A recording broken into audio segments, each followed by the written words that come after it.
Dərs 19. Slayd filmin işə salınması. Slayd filmin nümayişinə, slaydların nümayişi, yəni Pokaz slaydov deyilən menyudan Naçat Pokaz, yəni nümayiş adlanan əmrini seçməklə və yaxud da klaviaturada F5 düyməsini basmaqla başlamaq olar. Lakin təqdimatı böyük auditoriya qarşısında nümayiş etdirmək üçün onun parametrlərini hökmən sazlamaq lazımdır.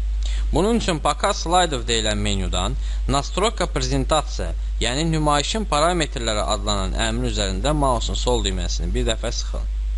Açılan dialoq pəncərəsi Nastroyka prezentasiya, yəni nümayişin parametrlərinin sazlanması pəncərəsi adlanır və aşağıdakı bölmələr üzrə müxtəlif, belə deyək, rejimləri dəyişməyə, birindən digərinə keçməyə imkan verir. Ekran boyu nümayiş etdirilən və mühazirəçi tərəfindən idarə olunan rejim, yəni upravляемый докладчиком və mötərizə içərisində polni ekran. Pəncərədə nümayiş etdirilən və istifadəçi tərəfindən idarə olunan rejim, upravляемый пользователем окна və eləcə də avtomatik idarə edilən və bütün ekran boyu təqdim olunan rejim. Parametr pokaza, yəni göstərilmənin parametri deyilən sahədə isə aşağıdakı sətirlər işarələnərsə, bu əməliyyat ardıcıllıqlarından biri baş verəcək. Sonuncu slayddan başqa, yenidən birinci slaydı təkrarlayaraq Escape düyməsinin sıxılması vasitəsilə dayandırılması. Непрерывный цикл до нажатия клавиш Escape. Həmçinin səssiz rejim, без речевого сопровождения, eləcə də hərəkətsiz, yəni obyektlərin hərəkətsiz rejimi, bez animasiya.